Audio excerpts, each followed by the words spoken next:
Miss Marple and the Seaside Pavilion Tragedy, narrated by Edward from Warm Pages. We're so glad you're here with us tonight. These mysteries have a beautiful way of bringing together listeners from all over the world, and that makes our little community something truly heartwarming. Share in the comments, where are you tuning in from, and settle in with a cup of tea or coffee, wrap yourself in something warm, and let's begin tonight's mystery. Chapter 1, Striped deck chairs and a brass overture. The late afternoon sun cast long shadows across the newly painted boards of the Whitstable Seaside Pavilion, its fresh coat of cream and blue gleaming like a maritime jewel against the pewter sky. Miss Jane Marple adjusted her spectacles and settled more comfortably into her striped deck chair, the canvas creaking softly beneath her slight frame. The sea breeze carried the mingled scents of salt spray and the bunting that fluttered gaily from every available post and railing. "How very festive it all looks, Dolly," she remarked to her companion, Mrs. Bantry, who was fanning herself with the evening's programme. "One can quite feel the excitement in the air." Mrs. Bantry nodded enthusiastically, her feathered hat bobbing with the movement. "Oh, Jane, I'm so pleased you agreed to come down for the reopening. The whole town has been talking of nothing else for weeks. To think that dear old pavilion was nearly torn down for a bingo hall. The very idea." Miss Marple's keen blue eyes swept across the open-sided structure that jutted out over the water on its weathered wooden piles.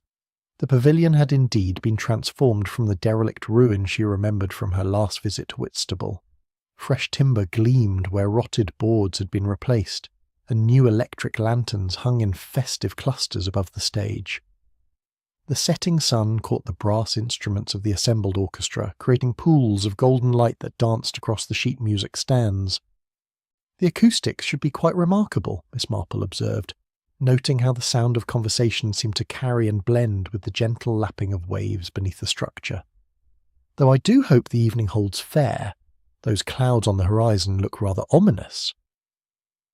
At the conductor's podium, a small, dark man with expressive hands was speaking rapidly in accented English to a harried-looking gentleman in a morning coat. Even from her front-row seat, Miss Marple could detect the tension in their voices, though the words were lost in the general hubbub of the gathering crowd. "That's Maestro Montini," Mrs. Bantry whispered conspiratorially. "The Italian conductor they've brought in specially for tonight. Frightfully temperamental by all accounts. And that's Mr. Drummond beside him, the impresario who's taken on the pavilion. Rather brave of him, considering the enormous loan he's had to secure." Miss Marple studied the two men with interest. Maestro Carlo Montini was indeed a striking figure, his silver hair swept dramatically back from a high forehead, his dark eyes flashing as he gestured toward the orchestra. Mr. Cedric Drummond, by contrast, appeared the very picture of English respectability, though there was something in his manner that suggested considerable anxiety beneath the composed exterior. "He seems rather overwrought, the maestro," Miss Marple murmured. "Oh, you should have heard him this afternoon during rehearsal," said a pleasant voice behind them. Miss Marple turned to see a young woman with auburn hair tucked neatly beneath a modest cloche hat. She carried a cello case and wore the serious expression of a dedicated musician. "I do beg your pardon," the young woman continued, colouring slightly. "I couldn't help overhearing. I'm Betty Fawcett. I'm playing with the orchestra tonight." "How exciting for you, my dear," Miss Marple said warmly. "Your first professional engagement." "Oh, goodness, no," Betty replied with a laugh. "Though it is rather special for me. You see, my grandfather built this pavilion originally, back in 1898. My family owned it until just after the war, when we had to sell. I never dreamed I'd be performing here again." Mrs. Bantry leaned forward with interest. "How wonderful that you should be part of its resurrection, though I imagine it must be rather bitter-sweet." Betty's expression grew thoughtful. "In a way, yes, though I'm grateful it's been saved. Mr. Hatherley certainly had very different plans for the site." "Hatherley?" Miss Marple inquired gently. "Giles Hatherley, the concert agent. He's been trying to buy the pavilion for months, wanting to tear it down for some sort of amusement arcade. Frightfully modern, all flashing lights and mechanical noise. He was quite put out when Mr. Drummond secured the lease instead." Miss Marple's attention was drawn to a figure near the back of the pavilion, a tall man in an expensive suit who seemed to be surveying the proceedings with considerable displeasure. His narrow aristocratic features were set in lines of barely concealed irritation as he spoke to a small group of local dignitaries. "I believe that must be Mr. Hatherley now," she murmured to Mrs. Bantry. "Indeed it is," Betty confirmed, following her gaze. "He's still hoping Mr. Drummond will fail, I'm afraid. Some people simply cannot bear to see others succeed where they have not." A sharp crack from the public address system drew their attention back to the stage, where a capable-looking woman in navy trousers was adjusting one of the microphones. Her movements had the precise efficiency of someone accustomed to technical work, and Miss Marple noticed the small anchor tattoo on her wrist as she reached up to test the equipment. "That's Elsa Pym, our stage electrician," Betty explained. "Marvellous with anything electrical. She served in the Navy during the war, working with radio equipment. Mr. Drummond was terribly lucky to find someone with her skills willing to work for what he could afford to pay." Miss Marple watched with interest as Elsa Pym moved between the various electrical connections with practised ease. The woman's face bore the weathered look of someone who had spent considerable time at sea, and there was something in her manner that suggested a certain guardedness, as though she were perpetually assessing potential threats. "Ladies and gentlemen," Mr. Drummond's voice suddenly rang out over the public address system, causing a general stirring among the assembled audience. "If you would please take your seats, we shall begin this evening's gala performance in just a few moments." As the crowd settled into expectant silence, Miss Marple found her attention caught by something that seemed oddly out of place. Behind the brass section, partially hidden by music stands and the controlled chaos of an orchestra preparing to perform, a length of copper earthing cable lay coiled in an untidy heap. It struck her as peculiar that such an obviously safety-conscious electrician as Miss Pym would leave any equipment in such a careless state. The evening breeze freshened, carrying with it the salt tang of the rising tide and the distant cry of seagulls wheeling over the darkening water. Miss Marple pulled her light shawl more closely about her shoulders and settled back to enjoy what promised to be a memorable evening of music by the sea. Maestro Montini raised his silver baton, and an expectant hush fell over the pavilion as the sun began its final descent toward the horizon. Chapter 2. The Maestro's Final Downbeat. The first half of the concert had proceeded without incident, the strains of Elgar and Vaughan Williams floating out over the darkening waters of the Thames estuary.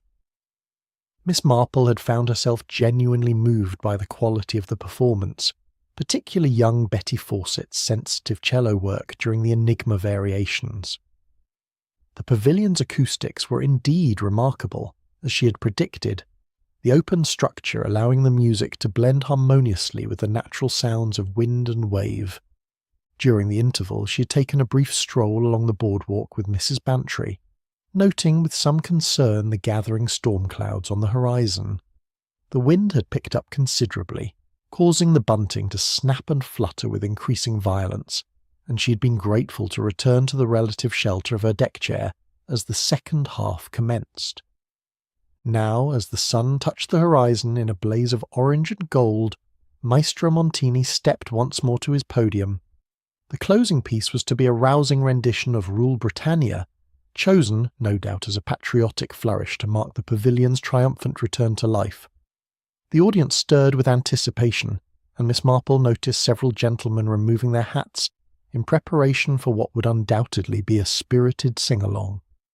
The maestro's silver baton caught the last rays of sunlight as he raised it high above his head. His dark eyes swept across the orchestra with the commanding presence that had made him famous throughout Europe. For a moment he held the pose, building the tension, and then brought his arm down in a decisive, dramatic gesture. The amplified sound of the downbeat cracked through the evening air like a gunshot, and Miss Marple saw several members of the audience start in their seats. But almost immediately something went terribly wrong. A brilliant blue flash arced from the metal music stand before the conductor, and Maestro Montini's body went rigid, his baton frozen in mid-air. For what seemed an eternity but could only have been seconds, he stood thus, his face contorted in an expression of shock and pain. Then, As if in slow motion, his knees buckled and he collapsed to the wooden floor of the stage with a sickening thud. The orchestra faltered to a discordant halt, several musicians leaping to their feet in alarm. Screams echoed from the audience, and chairs scraped against the boards as people surged forward to see what had happened. Miss Marple found herself on her feet along with everyone else, her heart pounding with the shock of what she had witnessed. Stand back, I say!" The commanding voice belonged to Dr. Haydock, who was pushing his way through the crowd toward the stage. Miss Marple was not entirely surprised to see the familiar figure of St. Mary Mead's medical practitioner. She recalled Mrs. Bantry mentioning that he was holidaying somewhere along the coast. The doctor vaulted onto the stage with surprising agility for a man of his years, and knelt beside the fallen conductor. Miss Marple watched his face intently as he conducted his examination, noting the way his expression grew increasingly grave as the seconds ticked by. "I'm afraid there's nothing to be done," Dr. Haydock announced finally, rising to his feet and addressing the hushed crowd. "The gentleman has suffered a massive cardiac arrest. Death would have been instantaneous." A collective gasp arose from the audience, followed by the nervous murmur of shocked voices. Miss Marple observed how quickly the festive atmosphere had transformed into something altogether more sinister.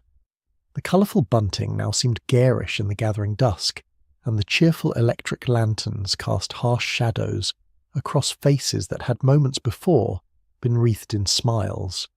"Heart attack, eh?" The gruff voice belonged to Inspector Slack of the local constabulary, who had materialised with remarkable speed given the remote location of the pavilion. "Can't say I'm entirely surprised. These continental types, always getting themselves worked up about nothing. Temperamental, that's what they are." Miss Marple frowned slightly at this casual dismissal. While she was well aware of Inspector Slack's tendency toward hasty conclusions, she found herself troubled by certain aspects of what she had witnessed. The brilliant flash from the music stand, for instance, seemed inconsistent with a simple cardiac episode. "If I might suggest, Inspector," Dr. Haydock interjected diplomatically, "it would be prudent to have the body examined more thoroughly. While cardiac arrest is certainly the immediate cause of death, there may be contributing factors that warrant investigation." Inspector Slack's expression suggested he found this medical caution somewhat excessive, but he nodded grudgingly. "Very well, Doctor, though I can't see what there is to investigate. Man's heart gave out. Pure and simple. Probably the excitement of conducting in front of all these people." As the grim business of removing the body commenced, Miss Marple found herself drawn toward the stage. The crowd was beginning to disperse, many people clearly eager to escape the scene of such an unpleasant incident, but she felt compelled to observe more closely the spot where the tragedy had occurred. The metal music stand still gleamed under the electric lights, showing no obvious signs of damage. The sheet music for Rule Britannia lay scattered where it had fallen, and the silver baton rested on the boards a few feet from where Maestro Montini had collapsed. Everything appeared perfectly normal, yet Miss Marple's instincts told her that all was not as it seemed. Bending down with the pretence of retrieving her dropped programme, she drew closer to the conductor's podium. As she did so, a faint but distinctive odour reached her nostrils, the sharp, clean scent of ozone that follows a lightning strike. It was subtle, almost masked by the salt air and the mingled perfumes of the departing audience, but unmistakable to anyone who had experienced a severe thunderstorm. More intriguing still was what she observed near the spot where the maestro had fallen. His patent leather shoes, polished to a mirror finish for the evening's performance, bore faint scorch marks along the edges of the soles. They were barely visible unless one knew what to look for, but to Miss Marple's experienced eye, they told a story quite different from the simple cardiac arrest that Inspector Slack was so ready to accept. "Tragic business, absolutely tragic," Mr. Drummond was saying to a small group of local dignitaries. His face was pale and drawn, and Miss Marple noticed that his hands trembled slightly as he spoke. "The poor maestro seemed perfectly well during rehearsal. I cannot imagine what could have brought on such a sudden attack." "Excitement, most likely," replied one of the gentlemen, a portly individual whom Miss Marple recognised as the town's mayor. These artistic types often have weak constitutions. All that emotional intensity takes its toll. Miss Marple found herself studying the faces around her with particular interest. Betty Fawcett stood near her cello, her face a mask of shock and distress.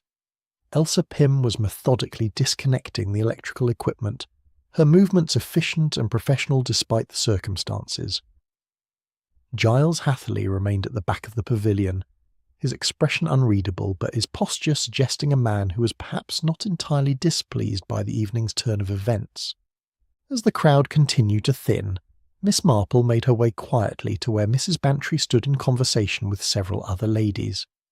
"Such a dreadful shock, Jane," her friend murmured. "To think that poor man should die so suddenly, and on what should have been such a triumphant evening." "Indeed," Miss Marple replied softly, her eyes still scanning the scene before them, "though I cannot help but wonder whether the evening's events were quite as straightforward as they appear." Mrs. Bantry looked at her sharply. "Whatever do you mean?" Miss Marple adjusted her spectacles and gazed thoughtfully at the now silent stage. "Perhaps nothing at all, dear, but I have learned over the years that when something seems too simple, it very often proves to be far more complicated than one might initially suppose." The first drops of rain began to fall as the last of the audience made their way along the boardwalk toward the shore, bringing the ill-fated reopening of the Whitstable Seaside Pavilion to its melancholy close. Chapter 3. Miss Marple Finds Sand in a Violin Case. The morning after the tragedy dawned grey and overcast, with intermittent showers that drummed against the windows of the Seahorse Inn, where Miss Marple and Mrs. Bantry had taken rooms for their seaside holiday. The cheerful bunting that had decorated the pavilion the previous evening now hung limp and bedraggled in the persistent drizzle, a melancholy reminder of how quickly celebration could turn to sorrow. Miss Marple had risen early, as was her custom, and after a solitary breakfast in the inn's small dining room, she found herself drawn back toward the scene of the previous evening's events. The pavilion stood silent and deserted in the morning light, its bright paint looking somehow less festive under the leaden sky. Yellow police tape fluttered across the entrance, though she noted that no constable had been posted to guard the scene. She was not entirely surprised to encounter Betty Fawcett making her way along the boardwalk, carrying her cello case with obvious difficulty. The young woman's face was pale and drawn, suggesting she had slept as poorly as Miss Marple herself. "Miss Marple," Betty called out, setting down her case to wave. "I didn't expect to see anyone else about so early." "I find that a morning walk often helps to clear one's thoughts after a distressing experience," Miss Marple replied kindly, approaching the young musician. "I trust you are feeling somewhat better today?" Betty's smile was wan. "Not really, I'm afraid. I keep thinking about poor Maestro Montini. Such a vital man, so full of passion for his music. It seems impossible that he should be gone so suddenly." "Indeed. You were packing away your instrument when it happened, I believe?" "Yes, we had just finished the first half of the programme. I always pack my cello away during intervals to protect it from the sea air." Betty paused, her brow creasing with puzzlement. "Though I must say, the strangest thing has happened this morning." Miss Marple's attention sharpened. "Oh? Well, when I opened my case to check that everything was secure before bringing it back to my lodgings, I found the most peculiar thing." Betty set down the case and opened it carefully, revealing the gleaming instrument nestled in its blue velvet lining. "Look here, Miss Marple. Sand. Quite a lot of it, actually." Miss Marple bent forward to examine the interior of the case more closely. Indeed, there was a fine sprinkling of sand scattered across the velvet, particularly concentrated around the scroll end of the cello. What struck her immediately was the unusual colour, not the golden sand one typically found on the beaches of Kent, but a much darker, almost black variety. "How very odd," she murmured, taking out her small magnifying glass for a closer inspection. "Are you quite certain the case was closed during the performance?" "Absolutely certain," Betty replied firmly. "I'm extremely careful about that. The salt air can be terribly damaging to the varnish, and this is a rather valuable instrument. I inherited it from my grandfather." "The same grandfather who built the pavilion?" "Yes, indeed. He was quite accomplished musically, though he made his fortune in shipping." Betty's expression grew more puzzled as she stared at the sand. I simply cannot understand how this could have happened. I practiced on the pier earlier in the day, but I'm quite certain my case never touched the ground. Miss Marple carefully extracted a small sample of the sand with her fingernail, examining it closely through her magnifying glass. The grains were indeed remarkably dark, with an almost metallic sheen that was quite unlike ordinary beach sand.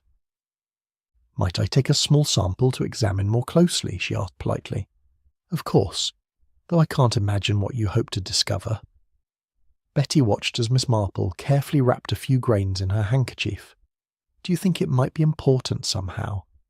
"In my experience, my dear, it is often the smallest and most seemingly insignificant details that prove to be the most revealing." Miss Marple straightened up, her keen eyes taking in the various structures along the waterfront. "Tell me, where exactly did you practice yesterday?" Betty pointed toward the end of the pier where a small shelter provided protection from the wind. "Just there, in the bandstand." "I find the acoustics quite good for practice, and it's usually quiet during the day." Miss Marple nodded thoughtfully. The distance from the pier to the pavilion was considerable, and she could see no obvious way that sand from one location could have found its way into a closed instrument case at the other. More intriguingly, the sand on the pier appeared to be the normal golden variety, quite different from the dark specimens she had observed in Betty's case. "I don't suppose you recall seeing anyone near your case during the evening?" Miss Marple inquired gently. Betty considered this carefully. Well, naturally, there were people moving about during the interval, members of the orchestra, of course, and Mr. Drummond was on the stage several times checking various arrangements. Miss Pym was adjusting the electrical equipment. She paused, frowning slightly. "Come to think of it, I did notice someone crouched down near where the instruments were stored, but I assumed it was one of the musicians making an adjustment. Someone you didn't recognize?" "I'm afraid I didn't get a clear look. It was during the interval, and there was quite a lot of activity. People were moving about, refreshments were being served. I thought nothing of it at the time." Miss Marple made a mental note of this information while continuing to study the peculiar sand. Its dark, almost coal-like appearance suggested it was not naturally occurring beach material, but rather something that had been processed or contaminated in some way. "I wonder," she mused aloud, "whether you might show me exactly where you practiced yesterday. I find I'm rather curious about the different types of sand one encounters along this stretch of coast." Betty looked somewhat puzzled by this request, but agreed readily enough. As they made their way toward the pier, Miss Marple found herself studying the various structures that dotted the waterfront. The pavilion, perched on its wooden piles above the high tide mark, was the most prominent, but there were also several smaller buildings, a refreshment kiosk, a fisherman's hut, and what appeared to be a small workshop or storage facility. The pier itself was a modest affair, extending perhaps 50 yards into the estuary.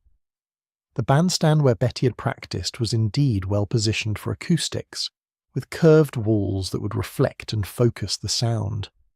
The sand here was the expected golden colour, fine and clean, bearing no resemblance to the dark material they had found in the cello case. "Most curious," Miss Marple murmured, kneeling to examine the pier's construction more closely. The wooden planking was old but well maintained, and she could see no obvious source for the unusual sand. It was as they were making their way back toward the inn that Miss Marple's attention was caught by something she had not noticed during her earlier examination of the waterfront. Beneath the pavilion itself, where the wooden piles disappeared into the water at high tide, there was a distinct discoloration of the sand and shingle. The material here was indeed much darker than elsewhere, with the same metallic sheen she had observed in Betty's case. "Coal slag sand," she murmured to herself, recognizing it now. It was a byproduct of industrial processes, often used as fill material in coastal construction projects. The pavilion's piles would have been driven deep into such material when the structure was originally built, and the constant action of tides and weather would have brought it to the surface in the immediate vicinity. "I beg your pardon?" Betty asked, following Miss Marple's gaze toward the pavilion's foundations. "Oh, nothing of great importance, my dear. merely observing the different geological formations one encounters along the shore. Miss Marple smiled pleasantly, but her mind was working rapidly. The presence of coal slag sand in Betty's closed cello case could only mean one thing. At some point during the previous evening, either the case itself or someone who had handled it had been in direct contact with the area beneath the pavilion piles. Given Betty's certainty that her case had remained closed and untouched throughout the performance, this suggested that someone else had been crawling about in that confined and rather unpleasant space during the course of the evening. The question was who, and more importantly, why? As they walked back toward the inn, Miss Marple found herself recalling the coiled copper earthing cable she had noticed behind the brass section the previous evening. Could there be some connection between that oddly placed piece of equipment and the mysterious sand that had found its way into Betty's case? The rain began to fall more heavily, and Miss Marple pulled her mackintosh more closely about her as she pondered this latest development in what was proving to be a most intriguing puzzle. Chapter 4. 3 microphones but 1 hums blue. By mid-afternoon, the rain had ceased and watery sunlight was struggling through the dispersing clouds. Miss Marple had spent the morning hours in quiet contemplation, seated in the inn's comfortable lounge with her knitting, but her thoughts had been far from the simple pattern of the cardigan she was creating for her great-nephew. The peculiar sand in Betty Fawcett's case continued to trouble her, and she found herself increasingly convinced that Maestro Montini's death had been far from natural. It was therefore with considerable interest that she observed Inspector Slack making his way along the seafront, accompanied by what appeared to be an official photographer. The inspector's expression suggested a man going through the motions rather than conducting a thorough investigation, but Miss Marple was pleased to see that some attempt was being made to document the scene properly. More intriguing still was the sight of Elsa Pym emerging from the pavilion, carrying what appeared to be a toolkit. The stage electrician moved with her characteristic efficiency, but Miss Marple noticed a certain tension in her posture that had not been evident the previous evening. Donning her light coat and taking up her handbag, Miss Marple made her way back toward the pavilion. She found Miss Pym standing before a complex array of electrical equipment that had been set up on a folding table near the entrance to the structure. "Good afternoon, Miss Pym," she said pleasantly. "I do hope I'm not interrupting anything important." Elsa looked up from her work, her weathered face breaking into what might have been a smile. "Not at all, ma'am. Just running some tests on the sound equipment. Inspector Slack wants to be certain there wasn't any electrical fault that might have contributed to the maestro's collapse." "How very thorough of him," Miss Marple observed, "though I confess I know very little about such technical matters. The equipment looks terribly complicated." "Oh, it's not so bad once you understand the principles," Elsa replied, her obvious pride in her expertise overcoming her natural reticence. "The public address system is really quite straightforward. 3 ribbon microphones feeding into amplifiers, then out to the speakers. Simple enough in theory, though the seaside environment does present certain challenges." Miss Marple moved closer to examine the equipment with apparent fascination. 3 microphones, you say? How interesting. Are they all identical? Essentially, yes. Same make and model, same specifications. We positioned them to cover different sections of the orchestra. Elsa indicated 3 microphones that sat on the table before her. "Though I must say, one of them has been giving me some trouble this afternoon." "Oh dear, what sort of trouble?" Elsa picked up the middle microphone and connected it to her testing apparatus. Immediately, a low electrical hum emanated from the speakers, accompanied by an intermittent blue spark that danced across the microphone's grill. "That sort of trouble," she said grimly. "It's been acting up all day. Strange thing is, it worked perfectly well during yesterday's performance." Miss Marple studied the problematic microphone with interest. And this was the one positioned near Maestro Montini's podium? That's right, centre stage, to pick up the conductor's cues and any announcements. Elsa frowned as another blue spark crackled across the microphone's surface. "I've never seen anything quite like it. The electrical characteristics seem completely wrong. Might I ask what could cause such a phenomenon?" Elsa set the microphone down carefully, her expression troubled. "Well, The most likely explanation would be damage to the internal components or the housing. Water damage, perhaps, or physical impact of some kind. Miss Marple leaned closer, her keen eyes taking in every detail of the microphone's construction. The metal housing appeared intact, but she noticed that the rubber shield around the connection point showed signs of recent disturbance. The material looked fresh and pliable, quite different from the weathered appearance of the other components. The rubber covering looks rather new, she observed mildly. Good eye, Elsa admitted with what might have been grudging respect. I had to replace part of the shield yesterday afternoon. Found it had been slit somehow, probably by accident during setup. Couldn't risk any moisture getting into the connection, so I patched it with fresh tape. How very professional of you, though I imagine such repairs must be done quite carefully. Oh yes, absolutely. Any exposed wiring in this environment could be extremely dangerous. Salt air is terribly corrosive, and with all the electrical current running through these systems... Elsa shuddered slightly. Well, let's just say I take no chances with safety. Miss Marple nodded understandingly, though her attention was caught by something else. The cloth windscreen that covered the microphone's grill appeared to be slightly damp, with what looked like water droplets clinging to its surface. This seemed odd, given that the equipment had presumably been stored in a dry location overnight. I noticed the windscreen seems rather moist, she commented innocently. Elsa glanced at the microphone with obvious irritation. Condensation, most likely. These seaside mornings can be quite humid, and the metal components tend to collect moisture, though I must say it does seem rather excessive. She removed the windscreen and held it up to the light, frowning as she did so. The fabric was indeed saturated with moisture, and as Miss Marple watched, several droplets fell onto the table below. Most peculiar, Elsa muttered. This is far more than simple condensation would account for. Miss Marple observed the droplets with interest. They had a slightly cloudy appearance, and left faint mineral deposits on the table surface as they evaporated, characteristics that suggested not ordinary rainwater but seawater that had been concentrated through partial evaporation. I don't suppose you recall whether this particular microphone was positioned differently from the others yesterday evening, Miss Marple inquired casually. Elsa considered this question carefully. Not that I remember. All three were set up in their standard positions well before the performance began, though ... She paused, her brow furrowing with concentration.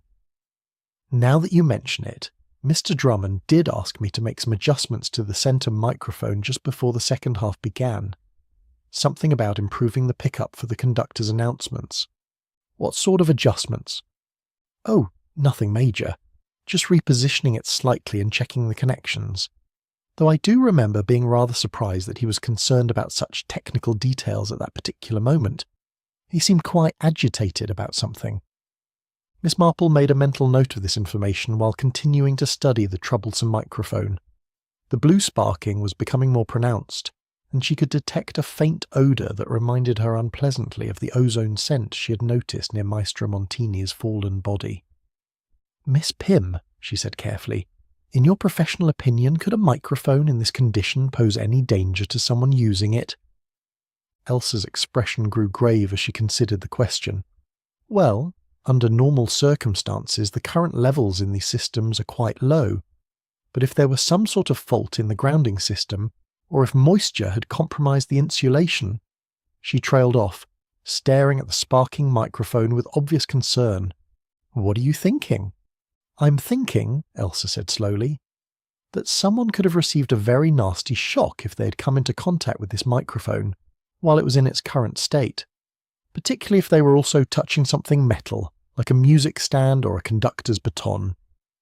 Miss Marple felt a chill that had nothing to do with the afternoon breeze, and such a shock could prove fatal to someone with a weak heart. Or to someone with a perfectly healthy heart. If the circumstances were right, Elsa replied grimly. Electrical accidents can be deceptively dangerous, particularly in humid conditions. As if to emphasize her point, the microphone emitted another brilliant blue spark, this one accompanied by a sharp crackling sound that made both women step back involuntarily. I think, Miss Marple said quietly, that Inspector Slack should be informed of your findings as soon as possible. Elsa nodded, her weathered face pale with the implications of what they had discovered.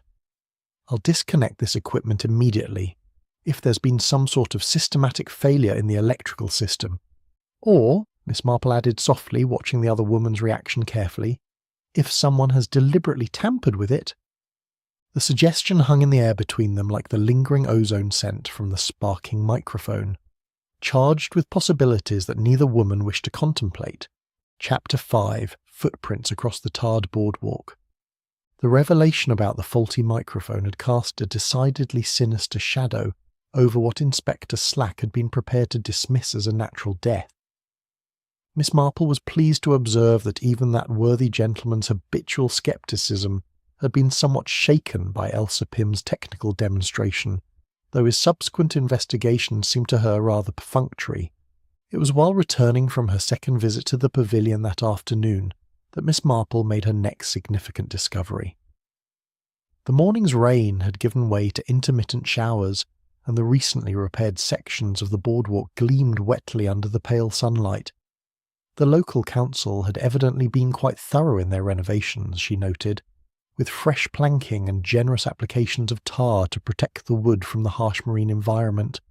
She was picking her way carefully across one such freshly tarred section when something caught her eye. The dark, viscous surface had preserved what appeared to be footprints with remarkable clarity, like ancient tracks preserved in amber. Most were the confused impressions of the previous evening's audience, overlapping and indistinct, but two sets stood out with startling clarity. Miss Marple paused, ostensibly to adjust a handbag, and studied the impressions more closely. The first set was easily recognisable, broad, heavy prints left by what appeared to be substantial brogues. The depth of the impression suggested a man of considerable weight, and the pattern of the sole was distinctly formal, the sort of footwear one might expect from a gentleman in evening dress. The second set was quite different. Narrow, elegant shoes with a distinctive pattern cut into the sole. As Miss Marple bent closer, she could make out what appeared to be small decorative shapes pressed into the rubber. With a start of recognition, she realised they were stylized seagulls, the sort of whimsical touch one might find on expensive yachting shoes. What made these particular tracks so intriguing was their direction and relationship to one another.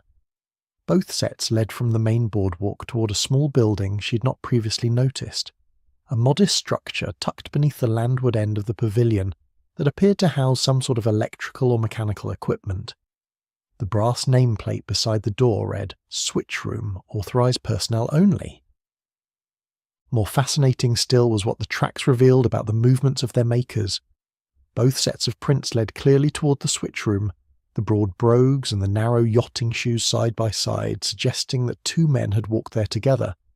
But only one set, the broad brogues, returned along the same path. Miss Marple stood contemplating this curious circumstance when she became aware of voices approaching along the boardwalk. Recognising the tones of Inspector Slack and Sergeant Lake, she moved discreetly to one side, positioning herself where she could observe without appearing to eavesdrop. "Don't see why we need to bother with all this technical nonsense," Inspector Slack was saying irritably. "Man had a weak heart, got excited conducting his music and keeled over. Happens all the time with these autistic types." "But what about the electrical fault Miss Pym discovered, sir?" Sergeant Lake ventured respectfully. "Surely that suggests there might be more to investigate." "Coincidence, most likely. Old equipment, seaside conditions, bound to be problems with the wiring. That doesn't mean anyone was murdered."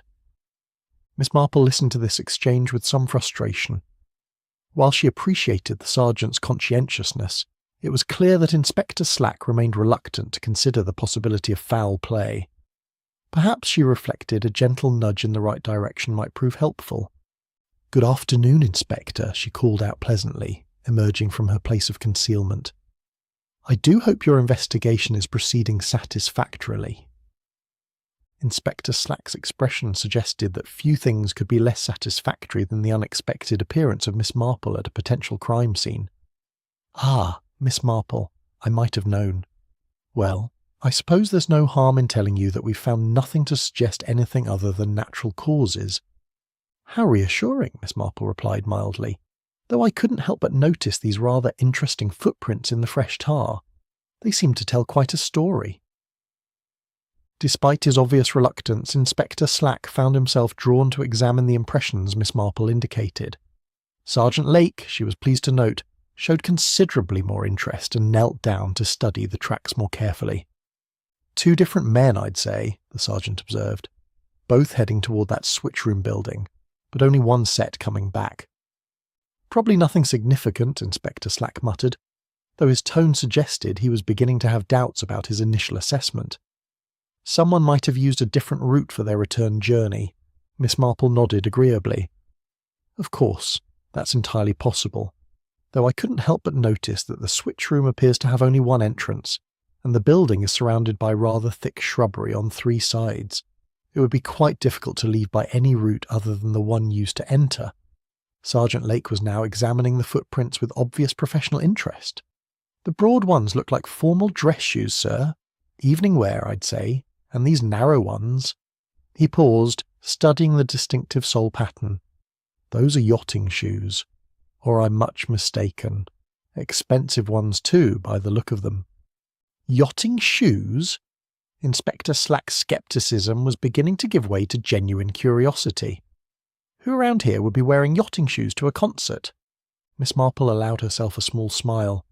I believe Mr. Giles Hatherley is rather fond of sailing. I noticed him wearing nautical-themed footwear at yesterday evening's performance. Hatherley? The inspector's interest was now fully engaged. The fellow who wanted to buy the Pavilion site. The very same. And if I'm not mistaken, those broader impressions might well belong to Mr. Drummond. He was wearing formal evening dress last night, and the size would certainly be consistent. Inspector Slack studied the footprints with renewed attention, his expression growing increasingly thoughtful. You're suggesting that Drummond and Hatherley visited the switchroom together during the performance? I'm merely observing what the evidence appears to suggest, Miss Marple replied diplomatically, though it does seem curious that only one of them returned by the same route. Sergeant Lake had produced a measuring tape and was carefully documenting the impressions. Should we speak to both gentlemen, sir? Ask them about their movements during the evening? I suppose it wouldn't hurt, Inspector Slack admitted grudgingly, though I still say we're making mountains out of molehills. Miss Marple watched with satisfaction as the 2 policemen made their way toward the switchroom, clearly intent on a more thorough examination of the building and its surroundings. She had planted the seed of suspicion, and now it was up to them to nurture it into a proper investigation. The afternoon was growing late, and storm clouds were once again gathering on the horizon. Miss Marple made her way back toward the inn, her mind busy with the various pieces of the puzzle that were slowly beginning to emerge. The faulty microphone, the mysterious sand, and now these revealing footprints. Each clue seemed to point toward a conclusion that was both more complex and more sinister than anyone had initially suspected. Chapter 6. A light bulb missing from the Seabreeze lantern. The following morning brought clearer skies and a fresh breeze that set the pavilion's remaining bunting dancing cheerfully in the sunlight. Miss Marple had breakfasted early and was making her customary morning circuit of the waterfront when she encountered Inspector Slack, emerging from the pavilion looking considerably more thoughtful than she had seen him in recent memory. "Ah, Miss Marple," he said, touching his hat with what might almost have been respect. "I must say, your observations yesterday proved rather more significant than I initially supposed." "Indeed, Inspector? How gratifying." "Yes, well." He cleared his throat somewhat awkwardly. "That switch room you directed us to. Most interesting place. Seems someone had been doing quite a bit of electrical work in there recently. Fresh wire splices, new connections, that sort of thing." Miss Marple adjusted her spectacles with interest. "How very curious. I don't suppose Miss Pym mentioned any recent modifications to the electrical system." "That's just it. She claims to know nothing about any new work. Says the system was completely checked and certified just last week, and no additional modifications were authorized." Inspector Slack's expression grew more serious, which raises the question of who was tinkering with the wiring and why. A most pertinent question indeed. I don't suppose Mr. Drummond or Mr. Hatherley were able to shed any light on their visit to the switch room." Inspector Slack's laugh was devoid of humour. "Ah, now there's where it gets interesting. Drummond admits to going there during the interval, claims he was checking on some technical matter at Hatherley's suggestion, but Hatherley denies being anywhere near the place, says he spent the entire interval in conversation with the mayor and several other local dignitaries. How very conflicting. And the mayor's recollection confirms that Hatherley was with them for part of the interval, but can't account for his whereabouts during the entire period. There was quite a lot of moving about, people going for refreshments and so forth." Miss Marple nodded thoughtfully. The inspector's newfound diligence was encouraging, though she suspected there were still important discoveries to be made. As they stood conversing, her attention was drawn to the pavilion's decorative lighting, which looked rather less festive in the harsh morning light than it had during the previous evening's performance. The electric lanterns hung in graceful swags across the stage area, their glass panels designed to cast a romantic glow over the proceedings. It was while admiring their craftsmanship that Miss Marple noticed something odd about one particular fixture positioned directly above where Maestro Montini had conducted. "Inspector," she said carefully, "I wonder if you might have someone examine those decorative lanterns more closely. There appears to be something rather unusual about one of them." Inspector Slack followed her gaze upward, squinting against the morning sun. "They look perfectly ordinary to me. What exactly am I supposed to be seeing?" "The third lantern from the left," Miss Marple indicated with her walking stick. "Unless I'm much mistaken, it appears to be missing its light bulb." The inspector studied the fixture more carefully, and Miss Marple was gratified to see his expression sharpen with interest. The lantern in question was indeed dark, its glass panels revealing an empty socket where a bulb should have been. "Sergeant Lake," Inspector Slack called to his subordinate, who was examining something near the water's edge. "Bring that ladder from the storage shed, will you? We need to have a closer look at these lights." While they waited for the sergeant to return with the necessary equipment, Miss Marple continued her examination of the pavilion's overhead fixtures. The missing bulb was particularly intriguing because it was positioned directly above the conductor's podium, where it would have provided focused illumination for the sheet music and conductor's movements. "I don't suppose Miss Pym mentioned removing any bulbs for maintenance?" she inquired mildly. "As a matter of fact, I asked her about that very thing this morning," Inspector Slack replied. "She was quite definite that all the lighting was checked and confirmed working just before the performance began. Claims she removed no bulbs at all." Sergeant Lake arrived with a stepladder which he positioned carefully beneath the suspect lantern. As he climbed up to examine the fixture more closely, Miss Marple found herself holding her breath with anticipation. "Empty socket, sir," the sergeant called down. "Looks like the bulb's been removed quite recently. The threads are still bright. Not tarnished like they would be if it had been empty for any length of time." "Any sign of the missing bulb nearby?" Inspector Slack asked. Sergeant Lake made a careful survey of the immediate area, checking the stage floor and the spaces between the planking. "Nothing up here, sir, though if it fell it might have gone right through to the ground below." Miss Marple watched with interest as the sergeant descended and began a systematic search of the area beneath the pavilion. The structure's open construction meant that anything dropped from the stage level would fall directly to the sand and shingle below, though the network of supporting piles would make retrieval rather challenging. It was some 20 minutes later that Sergeant Lake emerged from beneath the pavilion, his uniform rather the worse for wear, but his expression triumphant. In his carefully cupped hands, he carried the fragments of what had once been an electric light bulb. "Found it wedged between two of the support piles," he announced. "Smashed to pieces, but there's something rather odd about it." Inspector Slack and Miss Marple gathered round as the sergeant carefully laid out the broken pieces on a clean handkerchief. The glass fragments were indeed puzzling. Instead of the simple internal filament one would expect, there appeared to be additional wiring twisted among the debris. "That's not a standard light bulb," Inspector Slack observed with growing interest. "Someone's been tampering with it."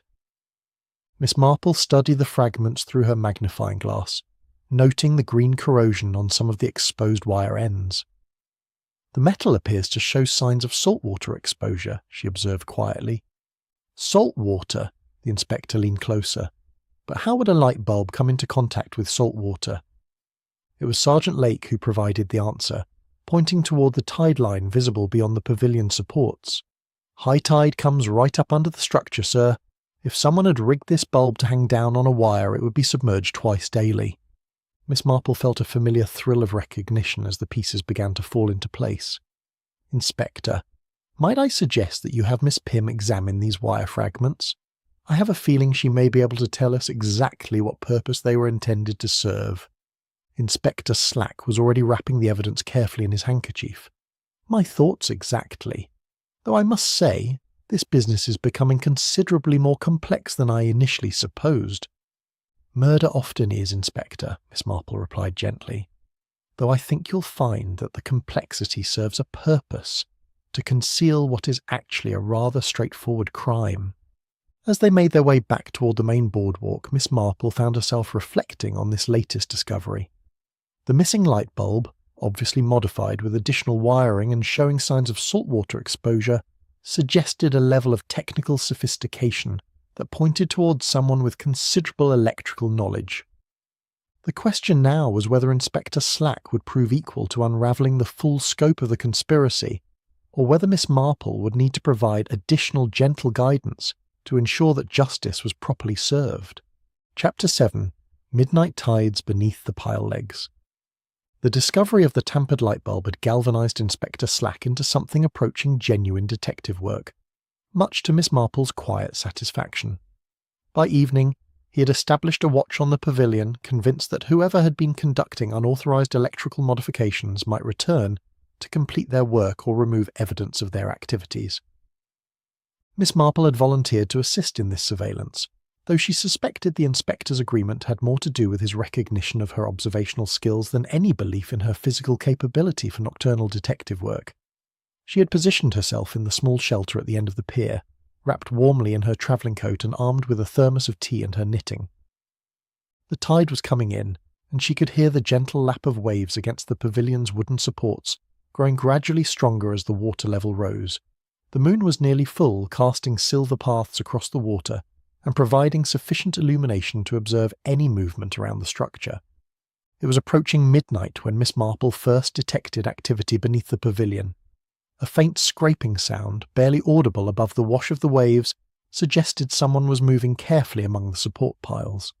She set aside her knitting and peered intently into the shadows, her hand reaching for the police whistle Inspector Slack had provided.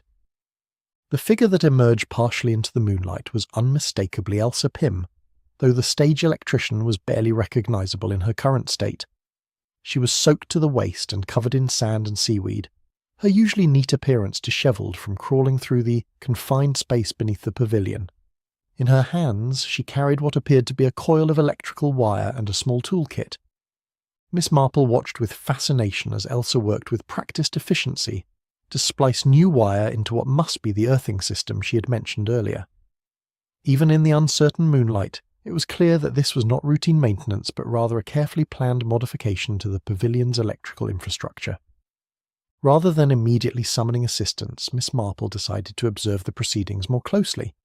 There was something about Elsa's movements that suggested urgency rather than routine work, and she suspected that interrupting too early might prevent her from understanding the full scope of the electrical modifications. It was at this moment that Sergeant Lake appeared from his concealed position near the shore, having apparently reached the same conclusion about the need for direct observation. Miss Marple watched with some concern as the sergeant began to make his way carefully beneath the pavilion, clearly intent on apprehending Elsa in the act of whatever she was doing. The confined space beneath the structure made stealth nearly impossible, and Elsa became aware of the sergeant's approach before he could get close enough to detain her. She looked up from her work with obvious alarm, her weathered face pale in the moonlight. "Stay where you are, miss," Sergeant Lake called out firmly. "Police, I need to ask you some questions about what you're doing here." To Miss Marple's surprise, Elsa made no attempt to flee. Instead, she straightened up as much as the low clearance would allow and faced the sergeant with apparent resignation. "I suppose it was bound to happen eventually," she said quietly, "though I had hoped to finish the repairs before anyone noticed." "Repairs?" Sergeant Lake moved closer, his flashlight illuminating the fresh wire splices and electrical connections. What sort of repairs require you to be crawling about under here at midnight? Emergency earthing modifications, Elsa replied, gesturing toward the complex array of wiring she'd been working on. Mr. Drummond specifically ordered them after we had that electrical fault during rehearsal yesterday afternoon. Someone could have been seriously hurt if the grounding system had failed completely. Miss Marple frowned at this explanation. She distinctly recalled that yesterday's rehearsal had proceeded without incident, and there had been no mention of any electrical problems until after Maestro Montini's death. Moreover, Elsa's current work appeared far more extensive than any simple repair would require. Sergeant Lake was evidently thinking along similar lines. Mr. Drummond ordered these modifications. When exactly did this conversation take place? Elsa hesitated, her eyes darting nervously between the sergeant and the complex wiring surrounding them. Earlier this evening, he was very concerned about safety, especially after what happened to the poor maestro. I see, and these modifications required you to work during high tide in the middle of the night without informing the local authorities. The work couldn't wait, Elsa insisted, though her voice carried less conviction than before. The next high tide might have caused a complete system failure. I couldn't risk anyone else being electrocuted. From her vantage point on the pier, Miss Marple could see that Sergeant Lake was not entirely convinced by this explanation. Moreover, she had noticed something that cast further doubt on Elsa's story. Among the tools scattered around the electrician's working area was the missing light bulb from the decorative lantern, or rather what remained of it after being carefully reconstructed from its broken fragments. "Miss Pym," Sergeant Lake said carefully, "I'm going to have to ask you to accompany me to the station. There are some questions about your recent electrical work that need to be answered in rather more detail." Elsa's shoulders sagged with what appeared to be defeat. "I suppose there's no point in pretending any more," she said wearily, "though I want you to know that I never intended for anyone to be seriously hurt." This admission sent a chill through Miss Marple, confirming her growing suspicions about the true nature of Maestro Montini's death. She watched as Sergeant Lake carefully collected Elsa's tools and equipment, noting particularly his attention to a small container that appeared to contain seawater mixed with metal filings. "What's this for?" the sergeant asked, holding up the container. "Electrolyte solution," Elsa replied reluctantly, "for testing electrical conductivity under saltwater conditions." As the sergeant escorted his prisoner from beneath the pavilion, Miss Marple made her own careful way down from the pier to meet them. The electrician's appearance in the full moonlight was even more revealing than it had been in shadow. Her clothes were not merely wet, but showed clear evidence of prolonged exposure to the coal slag sand that lay beneath the pavilion supports. "Miss Pym," Miss Marple said gently, "might I ask whether your tool bag still contains the light bulb that was removed from the decorative lantern?" Elsa stared at her with obvious surprise, then slowly reached into her toolkit and withdrew the reconstructed bulb.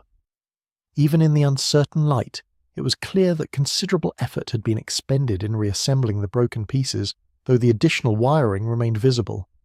"How did you know?" Elsa asked quietly. "The smell," Miss Marple replied simply. "Hot salt water has a very distinctive odour, and your tools still carry traces of it.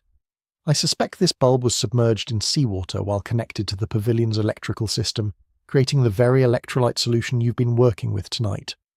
Sergeant Lake examined the reconstructed bulb with obvious interest. "Are you saying this was used to conduct electricity through seawater?" "I believe so," Miss Marple confirmed, "though I suspect the full explanation of how and why will require considerably more investigation." As they made their way back toward the main boardwalk, Miss Marple reflected on the evening's revelations. Elsa Pym's midnight activities had confirmed many of her suspicions about the technical complexity of Maestro Montini's murder, but they had also raised new questions about the electrician's motives and the extent of any conspiracy. The tide was now at its highest point, lapping against the pavilion's supports and covering the area where Elsa had been working. By morning, any remaining evidence of her activities would be washed clean by the retreating waters, leaving only the testimony of those who had witnessed her nocturnal repairs to the pavilion's deadly electrical system. Chapter 8: The Program Note in Invisible Ink. The morning following Elsa Pym's arrest brought a flurry of activity to the normally quiet seaside town. News of the electrician's detention had spread quickly through the local community, generating considerable speculation about the true circumstances surrounding Maestro Montini's death. Miss Marple, however, found herself troubled by certain aspects of the case that remained unexplained. She was taking her customary morning tea in the inn's small parlour when Mrs. Bantry appeared, looking somewhat flustered and carrying what appeared to be the previous evening's concert programme. "Jane, the most extraordinary thing has happened," her friend announced, settling into the chair opposite with obvious agitation. "I was just tidying my things when I noticed something quite peculiar about this programme." Miss Marple set down her teacup with interest. "Indeed?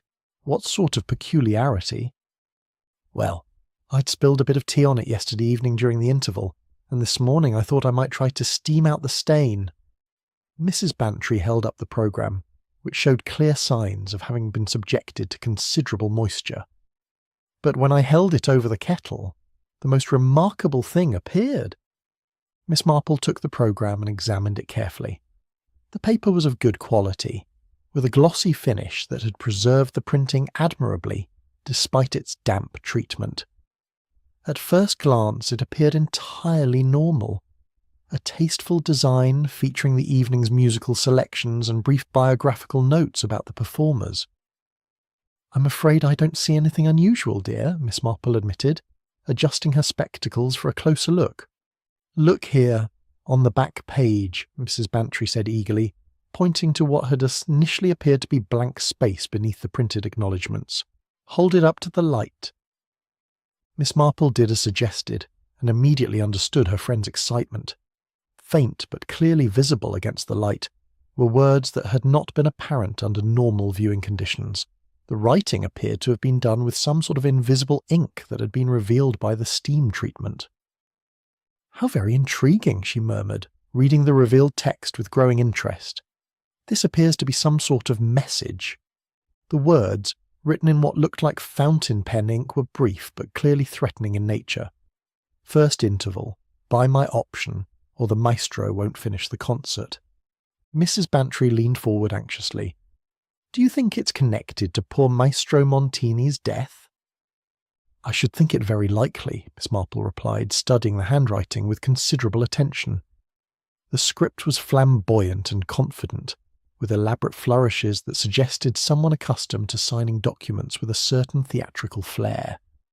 But who could have written such a thing, and why use invisible ink? Miss Marple considered these questions while continuing to examine the programme. The use of invisible ink suggested premeditation. Someone had planned to deliver this threat in a way that would not be immediately detected. Moreover, the reference to my option implied a business transaction of some sort. "I believe," she said carefully, "that we should show this to Inspector Slack immediately. But first, I should like to compare this handwriting with some samples I observed yesterday." Mrs. Bantry looked puzzled. "What sort of samples?" "Various gentlemen signed the visitors' book at the Pavilion before the performance," Miss Marple explained. "I noticed several signatures while we were waiting for the concert to begin. One in particular struck me as rather distinctive." They made their way to the Pavilion, where the visitors' book still lay open on its stand near the entrance. Miss Marple turned back through the pages until she found the entries from the evening of the concert. There, halfway down the page, was the signature she remembered: Giles Hatherley, written in the same elaborate theatrical script that had appeared on the programme. "Good heavens," Mrs. Bantry breathed, comparing the two samples. "They're identical, aren't they?" "Very nearly so," Miss Marple confirmed, "though I think we should allow Inspector Slack to make the official determination." They found the inspector in the local police station, looking rather more harried than usual as he attempted to process Elsa Pym's arrest, while dealing with the increased attention the case was receiving from his superiors. His expression brightened noticeably when Miss Marple presented the programme and explained its significance. "Invisible ink, you say?" He examined the revealed message with obvious interest. Clever way to make a threat without leaving obvious evidence, though not quite clever enough, as it turns out. "The handwriting appears to match Mr. Hatherley's signature in the visitors' book," Miss Marple observed mildly. Inspector Slack studied both samples carefully, his expression growing increasingly grim. "Indeed it does. This puts rather a different complexion on things, doesn't it?" "It certainly suggests that Mr. Hatherley's interest in the Pavilion was rather more urgent than he initially indicated," Miss Marple agreed, "though I confess I'm puzzled by the timing. This message refers to something that should happen during the first interval, yet Maestro Montini died during the second half of the performance. The inspector frowned as he considered this apparent discrepancy. Perhaps the plan went wrong somehow, or maybe Hatherley decided to escalate when his initial threat didn't produce the desired result. Miss Marple nodded thoughtfully, though she suspected the explanation might be more complex than the inspector supposed. The invisible ink message suggested careful planning, but its timing seemed oddly inconsistent with the actual events of the evening. "Have you had an opportunity to question Miss Pym about her relationship with Mr. Hatherley?" she inquired. "As a matter of fact, I have," Inspector Slack replied. "Most interesting conversation that was. Seems Hatherley approached her several weeks ago with what he called a business proposition, offered her a substantial sum to ensure that the pavilion's electrical systems would suffer some sort of failure during the opening performance. And she agreed. She claims she initially refused, said she had too much professional pride to sabotage her own work. But Hatherley was apparently quite persistent, and the money he was offering was more than she could earn in 2 years of honest employment." Miss Marple absorbed this information with growing understanding. So the original plan was merely to create an electrical failure that would disrupt the performance and perhaps discredit Mr. Drummond's management.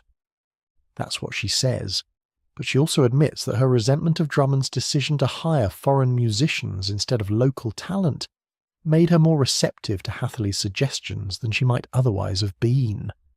And when did the plan change from mere sabotage to murder?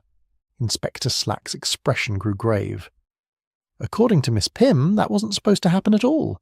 She claimed she only intended to create a minor electrical fault that would frighten Montini, and perhaps cause him to refuse to complete the performance. But when she discovered that Hatherley had modified her work to connect the system to live mains current instead of the low-voltage supply she had planned to use, she realised the consequences would be far more serious." Miss Marple felt the familiar satisfaction of seeing the pieces of a complex puzzle beginning to fall into place. So Mr. Hatherley used Miss Pym's technical expertise to create the basic framework for his plan, then modified it without her knowledge to ensure a fatal outcome. That appears to be the case, though Miss Pym admits she should have realised what was happening when she discovered the unauthorised changes to the wiring. As they prepared to leave the police station, Miss Marple reflected on the implications of these revelations. The invisible ink message on the programme confirmed Hatherley's direct involvement in the plot, while Elsa Pym's confession revealed the tragic escalation from simple sabotage to deliberate murder. Yet she sensed that important questions remained unanswered, particularly regarding the specific mechanism by which Maestro Montini had been electrocuted and the role played by the various pieces of evidence they had discovered over the past few days. Chapter 9. A conductor's baton filled with salt water. The revelations about Giles Hatherley's involvement had cast the investigation in an entirely new light, but Miss Marple found herself still puzzled by the precise mechanism of Maestro Montini's death. While the conspiracy between Hatherley and Elsa Pym was now clear, the actual method by which the conductor had been electrocuted remained tantalisingly elusive.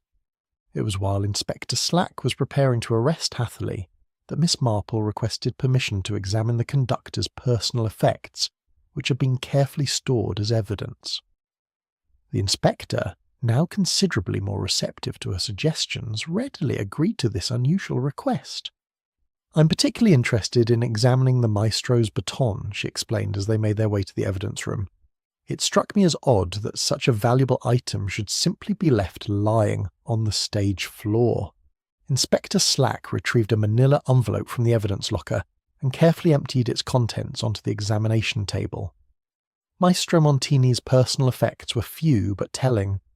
His gold pocket watch, a pair of reading spectacles, several sheets of annotated sheet music, and the silver conductor's baton that had been his most prized possession. Miss Marple lifted the baton carefully, surprised by its weight. The silver shaft gleamed under the harsh electric light, its surface bearing the intricate engravings that marked it as a presentation piece of considerable value. What immediately caught her attention, however, was a small detail that had apparently escaped previous notice. "Inspector," she said quietly, Observe the end cap of the baton. Does anything strike you as unusual? Inspector Slack leaned closer, studying the ornate silver finial that topped the conductor's implement. It looks perfectly normal to me. Rather fancy work, actually. Indeed it is, but notice how the threading appears fresh and bright, as though it had been unscrewed quite recently. Miss Marple held the baton up to the light, examining the joint between the main shaft and the decorative endpiece. The metal threads showed clear signs of recent disturbance, with tiny scratches that suggested the cap had been removed and replaced within the past few days. Are you suggesting someone tampered with the maestro's baton? Inspector Slack asked with growing interest. I think we should determine whether this end cap is meant to be removable, Miss Marple replied diplomatically. Such batons are sometimes hollow, used to store rosin or other small items a conductor might need during performance. With careful manipulation, she found that the end cap did indeed unscrew, revealing that the baton was hollow throughout its length. But what emerged when she inverted the implement was far more significant than rosin or spare buttons. A thin stream of liquid poured from the hollow interior, liquid that had the unmistakable cloudy appearance and sharp odour of seawater. Moreover, suspended within this improvised reservoir were tiny metallic particles that caught the light like glitter. Good heavens, Inspector Slack breathed, staring at the evidence with obvious amazement. Someone filled the conductor's baton with seawater and metal filings. Miss Marple nodded gravely. The perfect electrolyte solution, readily available to anyone working near a seaside location. When combined with the electrical modifications Miss Pym had made to the microphone system, it would create a deadly pathway for electrical current. The inspector was beginning to understand the full implications of this discovery. So when Montini raised his baton and brought it down to begin the music, he was actually completing an electrical circuit between the faulty microphone and the metal music stand. Precisely, the salt water and copper filings inside the baton would have conducted electricity far more efficiently than his body alone. The current would have passed through the baton, through his hands and arms, and down to the metal stand he was touching with his other hand. Inspector Slack examined the empty baton more closely, noting the fine scratches around the end cap that confirmed it had been recently opened and refilled. But how did the seawater get inside? Surely Montini would have noticed if his baton felt different. Miss Marple considered this question carefully. I suspect the modification was made during the interval, when the maestro would have set his baton aside while the orchestra rested. It would have taken only a few moments to unscrew the cap, add the electrolyte solution, and replace it. And who would have had access to do such a thing? Anyone with access to the stage area during the interval, though it would require someone with sufficient knowledge of electrical conductivity to understand the significance of creating such a solution. The implications of this discovery were profound. The baton filled with electrolyte solution explained not only how Maestro Montini had been electrocuted, but also why the initial assumption of natural death had seemed so plausible. To casual observation, he had simply collapsed while conducting with no obvious external cause. The brilliance of the method, Miss Marple observed quietly, lies in its apparent impossibility. Who would suspect that a conductor's own baton had been turned into a deadly conductor of electricity? Inspector Slack was already making notes for his report. This explains the burn marks on Montini's shoes that you noticed, and the ozone smell around his body. When the electrical current passed through him, it would have sought the most direct path to ground, through his feet to the metal framework of the stage. Indeed, and the splash of brine that Elsa mentioned finding on the microphone's windscreen would have occurred when the electrical arc first formed. The sudden heating of the saltwater solution would have caused it to expand violently, forcing some of the liquid out through the baton's opening. As they carefully repackaged the evidence, Miss Marple reflected on the cold-blooded calculation required for such a murder. The killer had not only needed to understand the electrical modifications Elsa had made to the sound system, but had also required intimate knowledge of Maestro Montini's conducting habits and access to his personal equipment. "Inspector," she said thoughtfully, "I believe you'll find that Mr. Hatherley's background includes more than just concert promotion. A man who could devise such an elaborate electrical murder would need considerable technical knowledge. "I'll have Sergeant Lake look into his background immediately," Inspector Slack replied. "Though I must say, Miss Marple, without your observations about the baton, we might never have understood how the murder was actually accomplished." Miss Marple adjusted her spectacles modestly. "The truth has a way of revealing itself, Inspector, provided one pays attention to the details that others might overlook. In this case, the very instrument of Maestro Montini's artistry became the instrument of his destruction." As they prepared to leave the evidence room, Miss Marple found herself thinking about the tragic irony of the conductor's death. The silver baton that had helped him create beautiful music had been perverted into a tool of murder, its hollow interior turned into a reservoir of death disguised as an object of artistic expression. The case was rapidly approaching its conclusion, but she sensed that one final revelation awaited: the complete exposure of the conspiracy that had transformed a simple business dispute into a carefully orchestrated murder. Chapter 10. Truth Echoes with the Dawn Rehearsal. The arrest of Giles Hatherley had been accomplished without drama, the concert agent submitting to Inspector Slack's authority with the resignation of a man who knew his elaborate scheme had finally unravelled.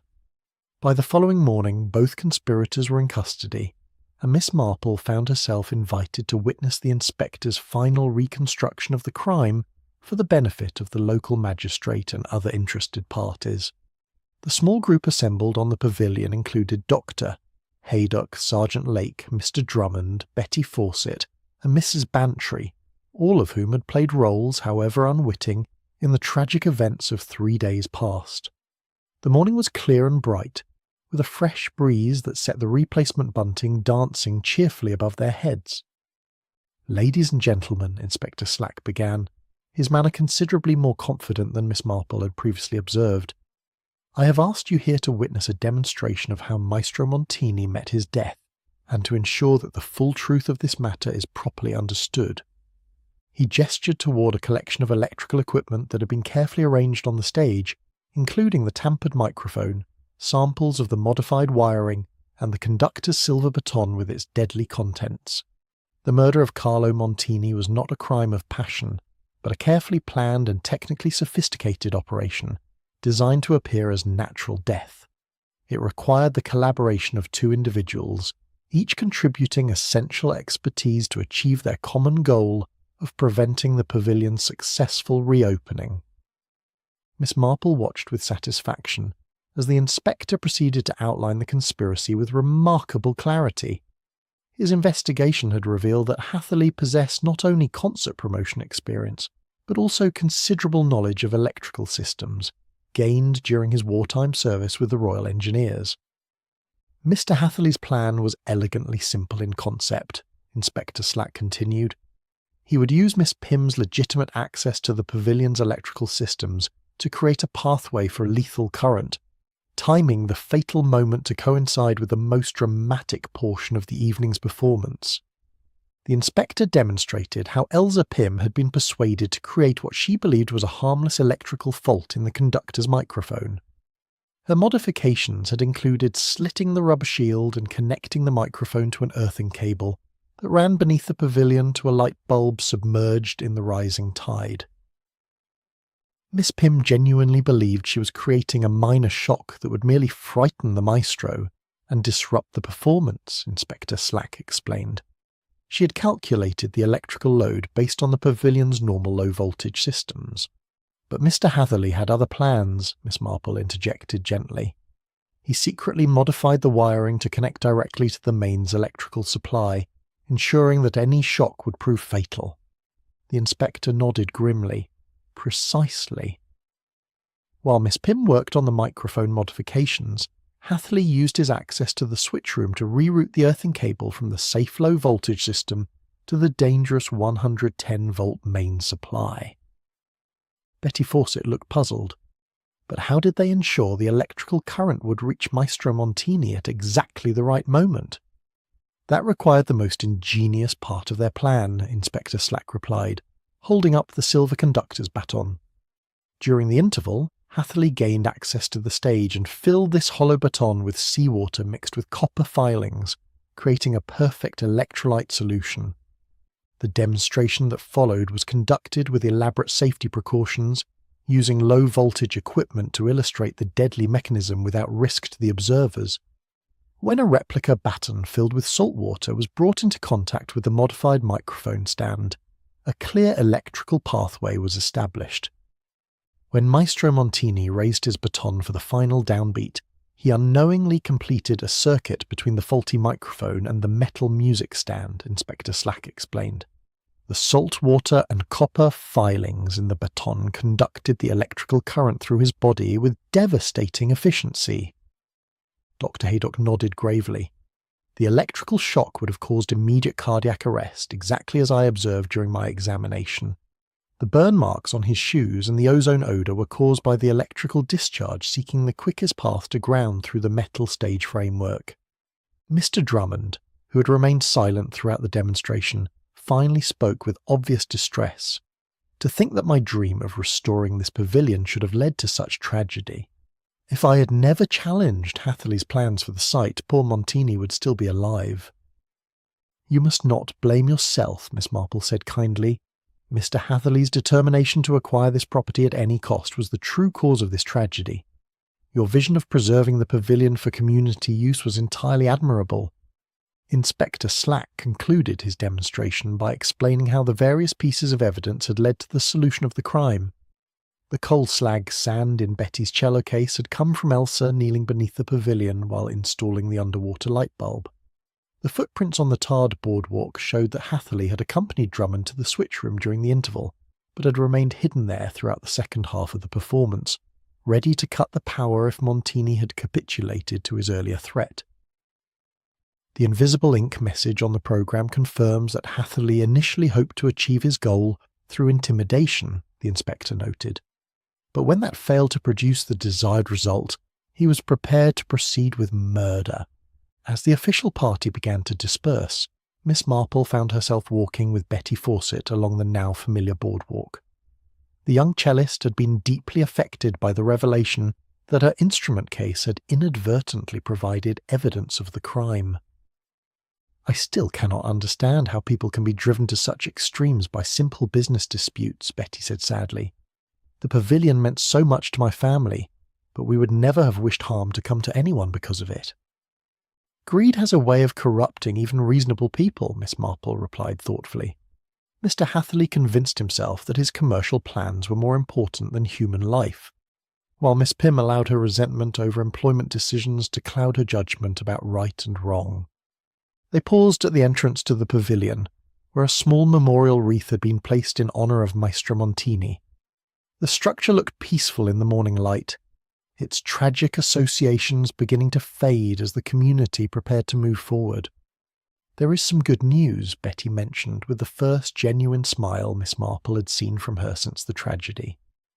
Mr. Drummond's bank has agreed to forgive his loan in light of the circumstances, and my family has decided to donate a small legacy to establish a permanent fund for community concerts. The pavilion will survive, and it will serve the purpose my grandfather originally intended. Miss Marple smiled warmly at this news. How very fitting. Beauty and music will triumph over greed and violence as they should. As they made their way back toward the inn for a well-deserved breakfast, Miss Marple reflected on the case's resolution. The tide and time had indeed waited for no man, but when greed had attempted to use them as conductors for murder, the current of truth had ultimately carried the guilt back to its source, ensuring that justice would finally be served.